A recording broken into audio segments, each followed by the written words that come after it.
Bonjour, Bonjour à tous. Bienvenue du coup dans cette masterclass qui va permettre de rendre compte du sujet suivant, comment Between a mis en place du coup une solution de marketing automation avec Pledzi et doublé son nombre de prospects chauds en 6 mois.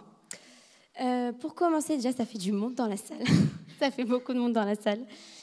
Sachez qu'on va profiter de cette masterclass pour vous expliquer finalement de quoi est née notre collaboration, ce qu'on a été amené à faire ensemble et les résultats, parce qu'il y en a eu quand même un peu, que Between a pu du coup avoir de toutes ces actions mises en place.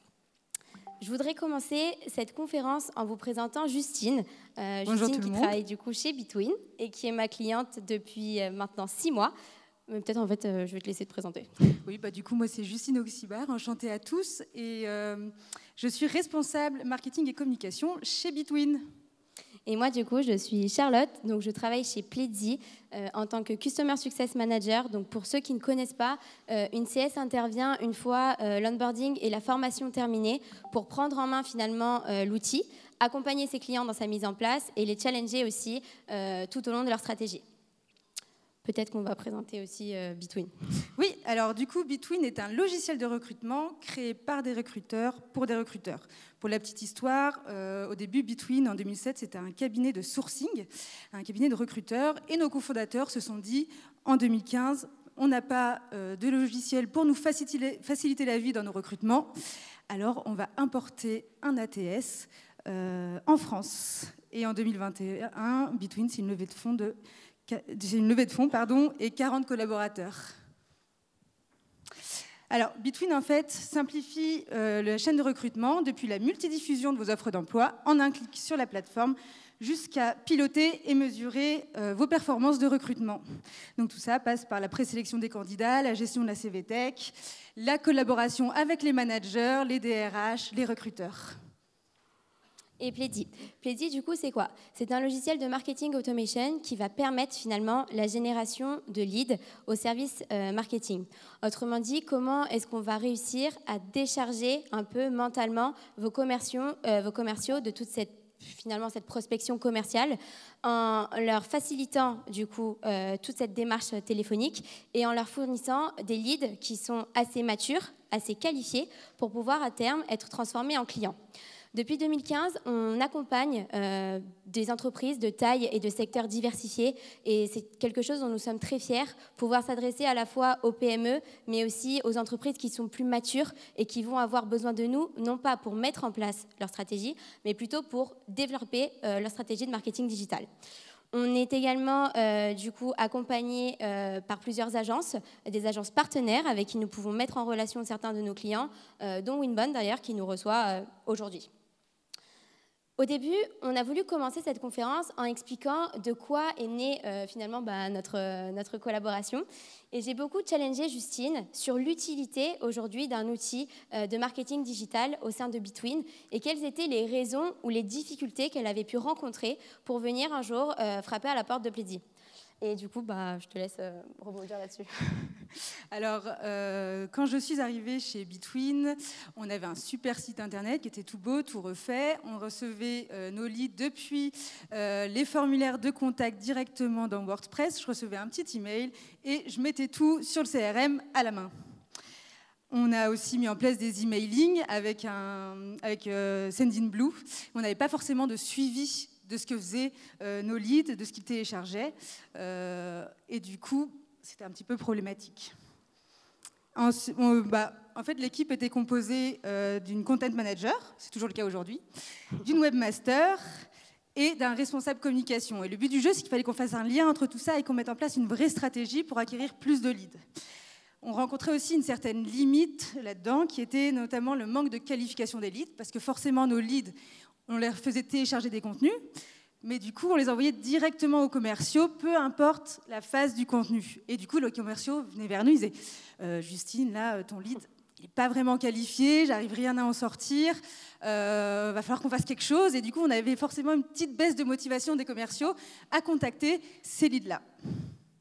Du coup, déjà, pour commencer, est-ce qu'il y a beaucoup de personnes dans la salle qui se retrouvent parmi ces 3 enjeux?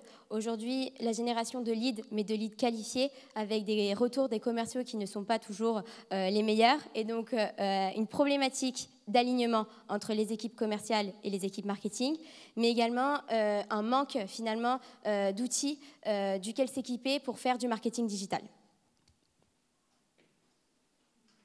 Parfait. Ok, vous êtes au bon endroit. Cool. J'avais peur que personne ne lève la main, soyons honnêtes. Du coup, finalement, maintenant qu'on vous a expliqué le contexte, donc les raisons pour lesquelles aujourd'hui Justine s'est équipée d'un outil de marketing digital, il nous a semblé important aussi de vous expliquer finalement quelles ont été les actions qui ont été mises en place ces 6 derniers mois. Et je ne sais pas si tu te souviens, on a commencé la première fois par travailler sur ton site internet. Oui, on a travaillé sur le site internet, donc notamment, comme je vous disais, la revue des formulaires directement intégrée dans Pledzi avec les champs intelligents.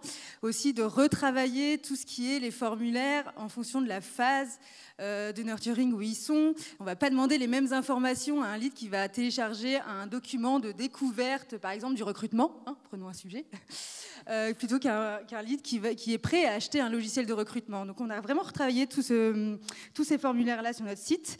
On a fait un gros travail sur tout ce qui est la page de démo, demande de contact et demande de devis pour que les gens comprennent bien et sachent bien où ils doivent aller et ce qu'ils vont attendre sur cette page-là et du coup convertir davantage.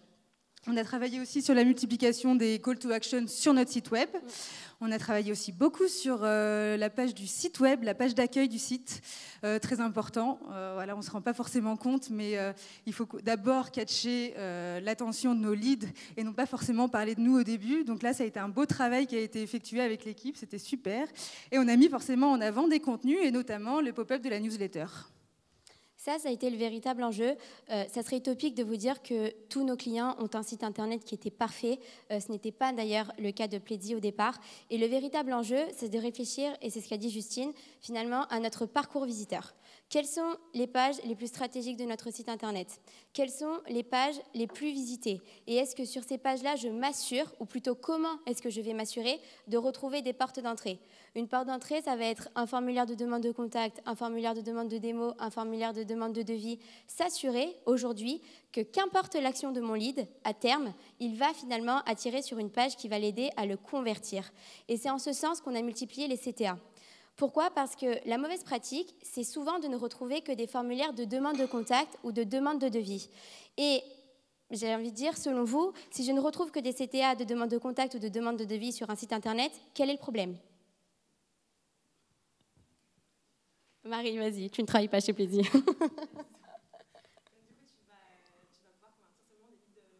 Exactement. Exactement. Si on ne retrouve que des formulaires de demande de contact, de demande de démo ou de demande de devis, on va s'adresser finalement à des leads qui ont déjà un certain niveau de maturité et qui sont très intéressés par nos offres. Or, je pense qu'on est tous très bien placés dans cette salle pour dire que malheureusement, ce n'est pas le cas. Donc, en effet, ce travail de multiplication des CTA, il est hyper important. Et c'est ce qui a été fait finalement avec Justine, qui nous parlait de la refonte de sa homepage et de sa page de demande de démo, où finalement, vous avez multiplié les CTA et essayé de revoir un peu aussi l'ergonomie du site. Exactement, c'est un gros travail au début. Une fois qu'on a travaillé du coup sur le site internet, qu'est-ce qu'on a fait? On a commencé à se pencher sur les personas. Oui, alors les personas, c'est tout un travail. Tout marketeur sait que le persona, c'est un gros travail et il faut s'y mettre. Donc nous, pour le coup, pour tout ce qui est persona, on s'est beaucoup appuyé sur les commerciaux, comprendre, brainstormer. On s'est beaucoup appuyé aussi sur les études de Google Analytics, avoir un peu la carte d'identité des visiteurs de notre site web, hommes, femmes, âge, où est-ce qu'ils sont situés, voilà, et plein d'autres informations comme ça. Et aussi, on a beaucoup eu d'interactions avec nos clients.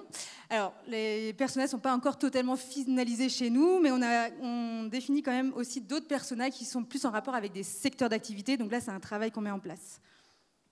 En effet, définir ces personas, c'est aussi comprendre finalement à qui est-ce qu'on va s'adresser et comment est-ce qu'on va s'adresser à eux. Et ce travail aussi de compréhension des personas, c'est ce qui va vous aider à terme à la segmentation finalement de votre base de contact, mais aussi à sa qualification. Ce qu'il faut que vous compreniez finalement, c'est quels sont leurs enjeux, quelles sont leurs problématiques, quel est leur budget, quelle est leur fonction. Vous n'allez pas parler de la même façon, dans le cadre de Plédi par exemple, à un directeur marketing et à un opérationnel. Si je vous parle de la même façon, personne ne va comprendre mon message. Et du coup, ce travail sur les personas, c'est quelque chose qui a été finalement très important. Et l'alignement marketing commercial, on va y venir tout à l'heure, mais c'est quelque chose sur lequel vous allez pouvoir vous appuyer aussi. Parce que si vous, en tant que marketeur, finalement, vous avez la connaissance théorique de toutes les ressources que l'on va pouvoir retrouver sur Internet, vos commerciaux, il n'y a qu'eux qui auront la connaissance terrain. Et du coup, c'est eux qui vont pouvoir finalement vous faire les retours clients, mais aussi les retours prospects, de telle manière à ce que vous, en tant que marketeur, vous veniez aussi updater l'ensemble de vos ressources et pouvoir adapter les messages avec lesquels vous allez vous adresser. D'ailleurs, je crois que c'est ce que tu as fait là, définition des personas. Exactement, avec les petites questions, les objectifs, les visiteurs du site, les recherches d'informations. Ça a été tout un travail qui a été fait autour de ces questions. Une fois qu'on a travaillé les personas, qu'est-ce qu'on a fait? On s'est penché donc sur les contenus qui étaient plus ou moins adaptés à la maturité de tes leads. Oui, on a fait un gros travail sur le contenu. Donc, ce qu'on a de la chance chez Between, c'est qu'on a beaucoup de contenu. Et du coup, il a fallu s'attaquer à savoir quel contenu allait dans quelle phase de maturité du lead. Est-ce que c'était en phase de découverte, en phase d'évaluation et en phase d'achat? Et donc, on a fait un gros travail là-dessus pour bien mapper nos contenus et être sûr que ces contenus aillent au bon endroit, à la bonne personne, au bon moment. On a du coup travaillé aussi sur tout ce qui était segmentation, parce que tous les contenus ne vont pas à tous les personas, à tous les intérêts. Donc les portes d'entrée, ça a été les intérêts de nos leads, notamment par exemple, vous cherchez à mettre une offre sur LinkedIn, alors je vais vous pousser un contenu qui va être plus sur comment diffuser une offre d'emploi sur LinkedIn. On a travaillé aussi sur les secteurs d'activité, parce qu'on avait des contenus qui étaient par exemple plus pour le secteur public, du coup qui n'allait pas à une entreprise de B2B classique. Et on a travaillé aussi sur les fonctions des RH, des SI et leurs besoins. Et on a aussi travaillé beaucoup sur le scoring. Oui, c'est vrai. C'est vrai. En fait, ce travail de contenu, je rebondis sur ce que disait Justine tout à l'heure. Chez Between, ils ont la chance d'avoir beaucoup de contenu. J'aimerais vous dire que c'est le cas de tous mes clients. C'est faux. Je retrouve des fois des clients qui n'ont pas d'article de blog ou des clients qui n'ont pas de contenu téléchargeable. Du coup, le job d'une CS chez Plédi, c'est finalement de rechallenger les clients sur les contenus dont on dispose. Les contenus, finalement, ça peut être quoi? Ça peut être une brochure commerciale, c'est un contenu. Ça peut être un formulaire de demande de contact, c'est un contenu. Ça peut être une page de site internet, c'est un contenu. Une vidéo hébergée sur YouTube, c'est un contenu. Et en ce sens, ce travail de qualification des contenus, c'est aussi parfois repositionner le client et le responsabiliser un peu, si je puis dire, en lui expliquant que oui, en fait, des contenus, il en a. Le problème, c'est pas qu'il n'ait pas de contenu. Le problème, c'est qu'il ne sache pas les mettre en avant. Et c'est à ça que va servir, du coup, ce système un peu de cartographie des contenus. C'est ce sur quoi, si jamais vous devez partir de cette conférence, c'est quelque chose que vous devez véritablement retenir. Comment est-ce qu'on va réussir, comme on a pu auparavant segmenter notre base de contact, comment est-ce qu'on va réussir à segmenter notre base de contenu? On va la segmenter par phase de maturité. C'est ce qu'expliquait tout à l'heure, du coup, Justine. La phase de découverte, la phase d'évaluation et la phase d'achat. On va également se poser la question du billet par lequel est-ce qu'on va les attaquer. Est-ce qu'on va les attaquer par fonction? Est-ce qu'on va les attaquer par, je sais pas moi, budget, par intérêt, par taille d'entreprise? Et ensuite, vous allez voir finalement une matrice qui va apparaître et qui va représenter du coup le tableau que vous allez pouvoir voir ici. Et ce travail-là, je vous recommande vivement de le faire parce que c'est souvent ce qui nous fait prendre conscience soit des contenus dont on dispose, soit des contenus qui nous manquent. Et les contenus qui nous manquent, c'est ce qui va nous permettre finalement de regarder les trous dans la raquette et de prioriser les actions qu'on va pouvoir faire. Cet exercice de scoring aussi, c'est ce qui va nous permettre finalement de réfléchir à la maturité du lead. Est-ce que, combien de points est-ce que je vais lui accorder s'il télécharge un contenu, s'il s'inscrit à ma newsletter, s'il soumet un formulaire? Dernier travail. Et tout ce travail finalement de site internet, de persona, de contenu, c'est ce qui nous a permis de travailler sur le nurturing. Oui, exactement. Donc, comme vous avez vu avant, sur la slide d'avant, on a fait un énorme travail sur bien répertorier tous nos contenus en fonction des phases, essayer de voir aussi comment améliorer ces contenus, comment améliorer les CTA, voir les points, parce que les scorings, forcément, on va se tromper à un moment donné. Au début, on va donner un score à un contenu qui ne sera pas forcément le bon, parce qu'on se rend compte que finalement, ça ne convertit pas forcément bien. Donc, il y a tout un travail à faire là-dessus. Et du coup, l'autre point aussi positif, c'est que ça nous a permis de mettre en place la campagne intelligente de Pledzi, qui permet en fait d'automatiser l'envoi des contenus en fonction de la phase de maturité du lead et les intérêts et la cible en fait, quelle personne c'est. Donc on a sélectionné des contenus, donc nous on avait pas mal de contenus, donc c'était chouette. On a sélectionné des contenus par phase de découverte, phase d'évaluation et phase d'achat, qu'on a décidé de mettre dans Pledzi et dire ok, ce contenu-là sera envoyé tous les mardis par exemple. Et ce qu'on a fait, c'est qu'on a rédigé des mails à côté pour que ces contenus soient publiés par Pledzi automatiquement et toutes les semaines. Est-ce que certains d'entre vous sont familiers ou ont déjà entendu parler de la campagne intelligente chez Pledzi? Ok, pas tant que ça. Donc, la campagne intelligente, c'est une intelligence artificielle qui a été pensée par Pledzi et qui va permettre d'automatiser, si je puis dire, les différents scénarios que vous, marketeurs, vous allez être à même de penser quotidiennement. On va répondre à un objectif qui va être de comment envoyer le bon contenu à la bonne personne au bon moment. Et ça va être possible grâce à deux principes, au principe du tag et au principe du score. C'est-à-dire que, qu'importe l'action qui va être opérée par votre lead, le téléchargement d'un contenu, la soumission d'un formulaire, l'inscription typiquement à une newsletter, il va gagner des points, il va gagner des tags jusqu'à atteindre un certain seuil qu'on appelle le seuil du MQL, qui est le Marketing Qualified Lead, donc autrement dit un lead qualifié du coup par le marketing et assez mature, assez engagé pour pouvoir être transmis à vos forces de vente. On parle d'automation, mais au final, c'est plutôt une semi-automatisation, si je suis honnête avec vous, parce que Pledzi va réfléchir, grâce à son intelligence artificielle et grâce au parcours visiteur, donc grâce à toutes les actions que votre lead aura opérées sur votre site internet, à choisir le bon contenu qu'il va envoyer au bon moment à la bonne personne. Pour autant, c'est vous, marketeur, qui allez garder la main sur tout ce qui va être rédaction d'email. Parce qu'il n'y a personne qui ne parlera finalement mieux de vos contenus que vous. Donc comment est-ce que ça fonctionne? C'est un algorithme qui, en fonction d'une fréquence prédéfinie, va envoyer un contenu par semaine, un contenu tous les 15 jours, un contenu tous les mois, en fonction évidemment des ressources dont vous disposez, et qui va du coup, en fonction de cette fréquence, faire matcher un contenu et un contact. Je ne sais pas ce que toi, déjà, tu as pensé de la campagne intelligente de façon très transparente. Alors, la campagne intelligente, ça a été pour moi le numéro 1 de faciliter la vie et le temps. Il y a un gros travail à faire avant pour bien sélectionner les contenus, comme vous avez vu, bien les taguer, bien mettre un bon score.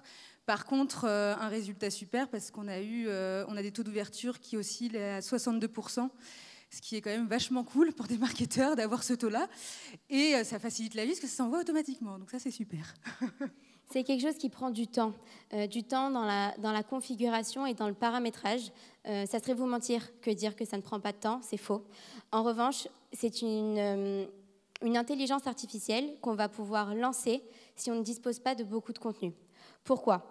Parce que vous pouvez tout à fait lancer un système d'automation comme la campagne intelligente si vous avez un funnel complet qui va couvrir une offre ou un intérêt.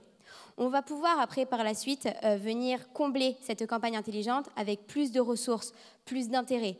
Pour autant, vous pourrez la lancer à partir du moment où vous aurez au minimum un contenu en phase de découverte, un contenu en phase d'évaluation et un contenu en phase d'achat.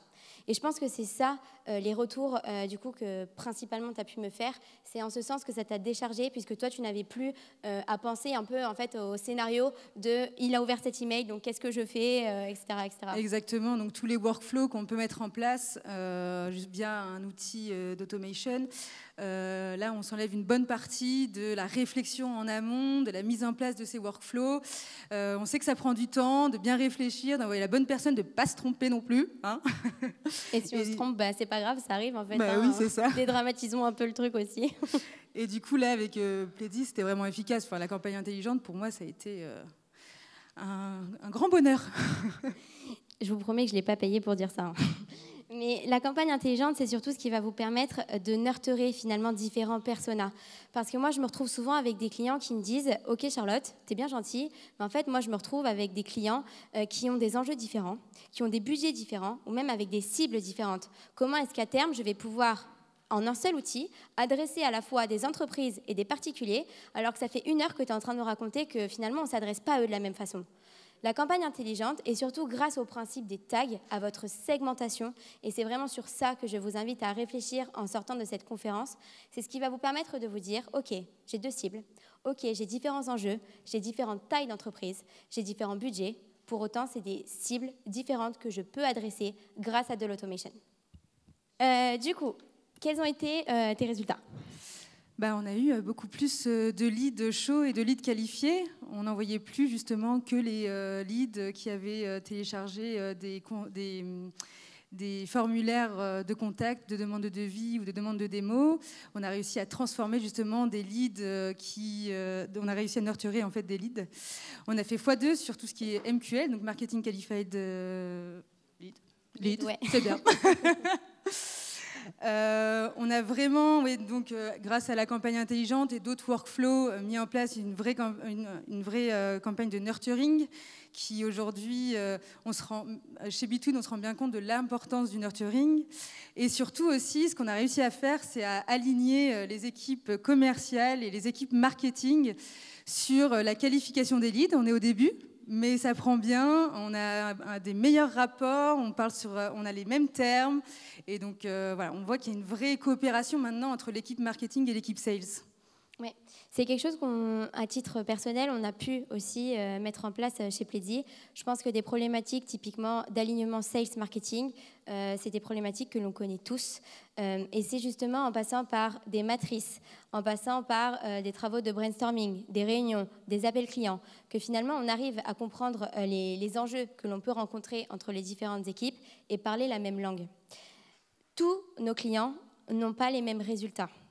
Pour autant, des résultats sont possibles, que ce soit avec Pledzi ou avec un autre outil, qu'importe, c'est pas le sujet pour le coup, mais des résultats sont possibles et atteignables si vous vous équipez du coup d'outils et de supports comme on a pu vous présenter, ou alors que votre service arrive à garder une certaine rigueur et une certaine motivation du coup dans la génération des leads et la compréhension des leads.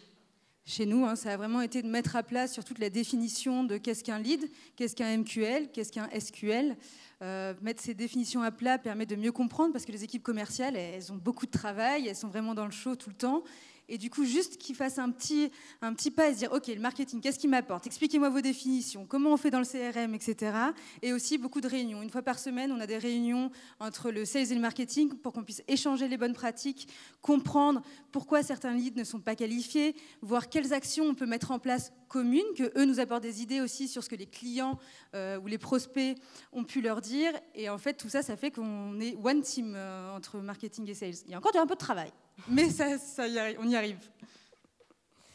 Et du coup, pourquoi est-ce que, moi je te pose la question, tu me l'as déjà dit, mais pourquoi est-ce que finalement, et de façon très transparente, tu as pu choisir Pledzi versus qu'est-ce qui a pu aussi te faire tilter? Bon, je pense que vous avez tous compris. Hein. Moi, la raison numéro 1, ça a été la campagne intelligente. Là, vraiment, je ne changerai pour rien au monde. Après, ça a été le fait du tarif et le fait que Pledzi soit français, une belle dynamique, une bonne ambiance. Et ensuite, ça a été l'accompagnement Pledzi. Donc, Charlotte qui m'accompagne et qui m'a, dès le début, donné des devoirs à faire avec un beau suivi, etc. Mais avant de signer le projet, on a senti qu'il y avait vraiment un accompagnement humain. Et nous, c'est ce qu'on a besoin pour travailler, avec des bons conseils aussi. Est-ce que... bon, là, j'improvise, c'est pas trop dans la slide, mais bon. Est-ce que tu as eu des freins ou des réticences à te lancer dans l'automation? Tout ce qui est automation, implémentation d'un outil comme Pledzi veut dire beaucoup de setup. Et donc ça, forcément, il faut prendre en compte ce temps de mise en place de l'outil, faire les bons tags, mettre les bons champs, bien réfléchir au formulaire, etc. Mais une fois qu'on a bien travaillé ça, ensuite, on gagne du temps, en fait. Donc ça a été vraiment le côté setup. Mais maintenant, on est dedans, on avance et c'est chouette. Et est-ce que ça te fait peur parce que en fait, nous, on est dedans chez Pleddy, donc peut-être qu'on ne se rend pas compte, mais est-ce que ça te fait peur ce volet un peu automation où finalement, ce que tu faisais manuellement, même si tu gardes un contrôle manuel sur tes actions, c'est nous maintenant qui prenons la main dessus et où tu te dis, ok, en fait là, j'y suis, feu, je lâche prise et je me lance. Ben, c'est comme tous ceux qui appuient sur le bouton envoyer une newsletter, hein, en fonction de la newsletter qu'on envoie. On n'a pas envie de se tromper de liste, on n'a pas envie qu'il y ait une coquille. Je pense qu'on a tous connu ça, mais bon, tout le monde fait des erreurs. Là, pour le coup, pour la campagne intelligente, c'est vrai qu'on a fait beaucoup. On y va plus. On y va plus. Parce qu'il a fallu. En fait, nous, on avait à peu près 15 contenus dans la campagne intelligente. Donc, il a fallu qu'on relise tous les mails, etc. Et du coup, forcément, on a toujours peur qu'il y ait une petite coquille qui traîne par-ci, par-là. Il y en a eu, hein, ça arrive. Mais ça a été ça au début. Et au final, une fois qu'on est bien conscient qu'il y a eu des relectures et qu'on s'est assuré que ça correspondait bien à notre plan, à notre campagne de nurturing, ensuite, on a mis « Allez, on y va, on se lance » et puis c'est parti. Du coup, dernière slide, ça serait pour vous parler, et je vais finir là-dessus avant de répondre à vos questions, sur une offre Boost. L'offre Boost, c'est une offre qui a été pensée avec nos marketeurs pour répondre finalement à des profils de marketeurs que l'on est amené à rencontrer au quotidien. Des marketeurs qui pensent manquer de ressources, qui pensent manquer de temps et qui surtout ont peur de se lancer. Du coup, pourquoi est-ce qu'on parle d'une offre Boost ? C'est parce que c'est une offre qui est valable normalement, enfin publiquement, c'est ce qu'on a dit, jusqu'à la fin du mois, exceptionnellement pour toutes les personnes qui viendront échanger avec nous cette semaine, enfin avant du coup la fin du mois, ça ne sera pas appliqué dans votre cas de figure. Mais sur quoi repose l'offre Boost ? L'offre Boost, c'est une offre qui du coup va vous accompagner à l'aide d'un audit qui va être fait par nos marketeurs sur votre site internet, sur vos ressources et sur votre fonctionnement en interne, de telle manière à sortir finalement un plan d'action, des recommandations bien précises et à s'engager, puisque c'est véritablement la volonté de Pleddy, à s'engager à vous faire doubler le nombre de leads actuels que vous avez. Voilà, je crois que je vous ai tout dit. Dernier point, on se retrouve du coup en face, enfin on a deux stands, un stand à la Digital Clinic et un stand en face, on appelle ça au niveau de la pause café. Si jamais vous souhaitez venir nous rencontrer, poser des questions, récupérer des ressources ou même challenger ce qu'on vient de dire, ça sera avec plaisir. Et j'ai une dernière chose à vous dire, apparemment sous certains de vos sièges, il y a des cadeaux qui ont été déposés. Voilà, n'hésitez pas à regarder sous votre siège et merci pour votre attention.